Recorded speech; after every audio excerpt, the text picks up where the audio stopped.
When it comes to bugging out, most people focus on what to pack, not where to actually disappear to. But imagine this, the unthinkable happens. Society collapses, you grab your bug out bag, and then what? Where do you go? It's crucial to have a plan, a location, a retreat. The perfect bug out location is hidden, safe, and resource-rich. It's a place where you can survive, thrive, and most importantly, remain unnoticed. Your camp will be hidden so no one knows you're even there. If you can get there in an afternoon, so can everyone else. This statement underscores the importance of distance as your first layer of security when choosing a bug-out location. The last thing you want in a survival scenario is to find yourself in a crowded spot with desperate folks who may pose a threat to your safety and resources. Let's talk about how far your bug-out location should be. Start by drawing a minimum 50-mile radius circle around your home on a physical map. Anything outside that zone is your baseline. Why 50 miles, you ask? Well, it's not a random figure. 50 miles is the realistic limit for most unprepared people traveling on foot or with limited fuel. This distance drastically reduces your chance of encountering desperate urban evacuees in the first wave of a SHTF, or stuff hits the fan scenario. Now, if you have a vehicle and backup fuel caches, push beyond 75 to 100 miles if you can. The further you are from the epicenter of any potential crisis, the safer you'll likely be. But remember, it's not just about how far you go, it's also about how you get there. Avoid obvious routes and main highways. These will be the paths of choice for looters, refugees, and patrols. Instead, opt for less traveled roads and trails. This might mean a longer journey, but it also means a safer one. In essence, the distance to your bug-out location forms your first layer of security. It's a buffer zone that protects you from the immediate fallout of a crisis situation. It gives you the breathing room to set up your camp, gather your resources, and plan your next steps. So when you're planning your bug-out strategy, always remember, the further the safer. So, to wrap up, avoid obvious routes and main highways. Looters, refugees, and patrols will be using them. This ensures that your first layer of security, distance, is as effective as possible in keeping you safe when it matters most. Your bug-out location needs to be more than remote. It needs to be off the beaten path, literally, and not just in the figurative sense. The last thing you want is to be in a place where you could easily be stumbled upon. So how do you ensure this? Well, the key is to be far from established trails and not visible from roads. You're not just looking for isolation, but invisibility. Imagine for a second that you're in a post-disaster scenario. The roads and trails are now filled with desperate people, all looking for refuge, resources, or both. If your camp is anywhere near these paths, you're setting yourself up for unwanted encounters and potential conflict. You want to be where no one is looking, where no one is going. That's the sweet spot. But there's more to choosing the right location than just avoiding people. You also want to think about your visibility and vantage point. Higher ground can provide a great view of your surroundings, giving you a heads up if someone or something is approaching. But beware, you don't want to be the king of the hill that's visible from miles away. Ideally, your spot on high ground should be hidden by natural features, trees, rocks, or even the curve of the land. Now, let's talk about terrain. While a flat open space might seem appealing for setting up camp, it's also very visible and accessible. Instead, consider areas that many would deem unfavorable. Swamps, dense forests, and rocky terrain can be your friends. Yes, they might be challenging to navigate and live in, but that's the point. They deter casual explorers. In a survival situation, your goal is to avoid becoming a target. So, while others may be looking for the path of least resistance, you're going to embrace the opposite. You're going to go where it's hard, where it's tough, where it's less likely for people to venture. This is what being off the beaten path literally means, and it's a crucial factor in ensuring your bug-out camp remains your secret refuge. Swamps, dense forests, and rocky terrain can be advantages. They deter casual explorers. You'll need water, shelter materials, and a fuel source nearby, but make sure these resources don't lead people to you. Let's break this down. First, water is indispensable. You can only survive about 3 days without it, but a water source can also be a beacon for others. So, avoid water sources that are obvious public fishing or camping spots. Instead, look for smaller, less-known streams or springs. These might not be on maps or known to many, which makes them ideal. Next, consider your shelter materials. You'll need plenty of them, but they shouldn't give away your location. Dense forests can offer a lot of cover and materials for your shelter, but be careful not to choose an area where locals regularly hunt or trap.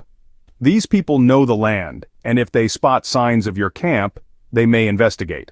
Also, consider the type of trees in your chosen area. Some trees are better than others for building shelters, making fires, and even foraging for food. Finally, your fuel source. In the wild, this usually means wood for fires. But be wary of areas where locals cut firewood. Again, locals know their area well and might notice if trees start disappearing. Instead, look for areas with plenty of fallen dead wood. This wood is often better for fires anyway, as it's dry and easier to light. Now, while considering all these resources, you must also think seasonally. What might be a perfect hideout in summer could become a frozen wasteland in winter. Will that creek you're relying on for water dry up in the summer heat? Will heavy snowfall trap you in your camp in winter?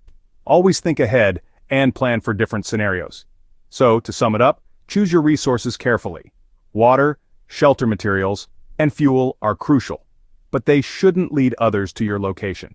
And always think about the changing seasons, because when it comes to survival, foresight can mean the difference between life and death. Think seasonal. Will that creek dry up in summer? Will snow trap you in winter? Blending into the environment isn't just about a camo tarp.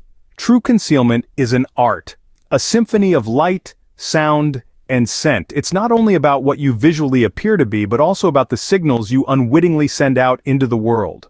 Survival, especially when trying to remain unseen, is about mastering these elements. Think about it. You've chosen a remote location, far from the beaten path, with your resources strategically hidden. But then, you've got this shiny new gear, perhaps a pot or a knife, that catches the sun and sends a beacon of reflected light across the landscape. That's a giveaway you can't afford. So, no shiny gear, no reflective surfaces. Dull is your new best friend. And bright colors, they're out too. You're not trying to win a fashion show here. You're trying to blend in, to become a part of the environment. Now let's talk about sound. In the wilderness, human sounds are distinct, out of place. They're like a discordant note in the symphony of nature. Avoid making unnecessary noise. If you need to cook, do it during daylight to reduce the visibility of smoke. Smoke not only can be seen from a distance, but also carries a distinct smell that can give you away. Then there's the scent.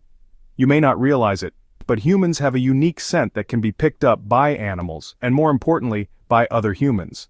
So, avoid strong-smelling foods and keep your camp clean, and finally limit the signs of your presence. Resist the urge to cut live trees for firewood or shelter. Fresh cuts are visible from a distance and can lead someone right to your camp. Instead, opt for fallen branches or dead wood. Remember, the key to survival is not just about being invisible. It's about being undetectable. It's about becoming a part of the environment, not just a visitor. So be smart, be aware, and above all, be invisible. Limit cutting live trees. Fresh cuts are visible from a distance. Your camp should look like it's not there. This isn't some riddle, folks. The footprint of your camp, the physical impact it has on its surroundings, should be as minimal as possible. The key to a successful bug-out location is that it remains undetected. The moment your camp is discovered, it's compromised. Now, let's talk about your shelter. It's your haven, your sanctuary, your fortress, but it should also be unassuming. Low-profile tents and debris shelters are your best friends in this case. These humble abodes blend naturally into their surroundings, making them hard to spot. If you construct a shelter from the materials around you, such as fallen leaves and branches, it will look like another part of the landscape. A passerby might not even give it a second glance.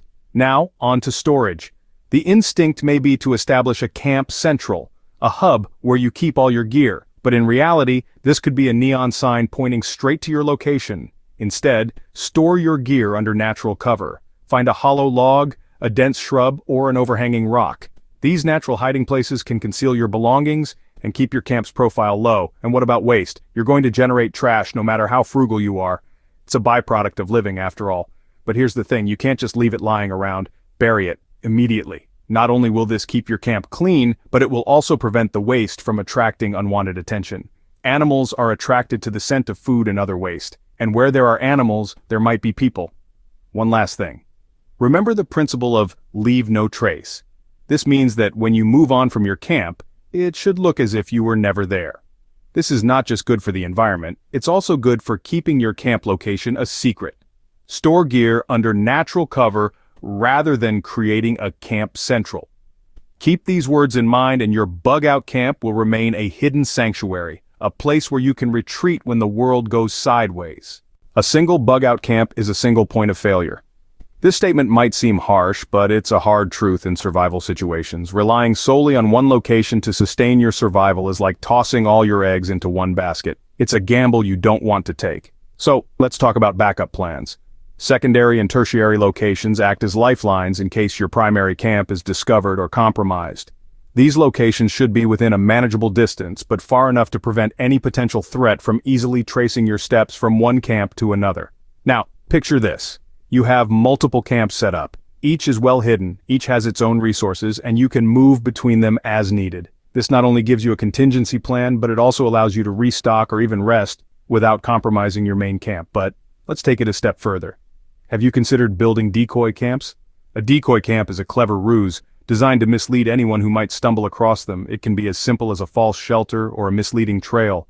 The goal? To divert attention from your real camp and buy you time to either return to safety or prepare for potential threats. Remember, survival is a game of strategy. Having multiple, rotating camps is like having more than one move to play. It keeps you one step ahead, and in a survival situation, that's exactly where you want to be. Have secondary and tertiary locations within reach in case of discovery. The trip to your camp is just as critical as the camp itself. When you're on the move, your goal is to be like a ghost, seen by none, remembered by no one. One way to achieve this is by avoiding obvious trails or vehicle tracks. These are like breadcrumbs leading straight to your hideout. Instead, choose a path less trodden, a route that blends with the natural environment. Remember, the more unpredictable your movements, the less likely you are to be followed. Consider entering and exiting your camp at different points whenever possible. This not only confuses any potential trackers, but also reduces wear on any single path, making your camp less noticeable. Timing is also crucial. Traveling at dawn or dusk can significantly reduce your chances of being spotted. These twilight hours offer natural cover, helping you blend into the shadows. So plan your movements wisely, your invisibility may depend on it. Travel at dawn or dusk to reduce chances of being spotted. If you want more in-depth bug-out strategies that go beyond the beginner advice, you're in the right place. By liking and sharing this video, you're not only expanding your knowledge but also helping others stay safe when the unexpected happens. So don't hold back. Click that like button and share it around. And remember, subscribing is the best way to ensure you won't miss out on any life-saving tips and tricks. Hit that like button, share this video with your prepping friends, and subscribe for the kind of survival content that could actually save your life.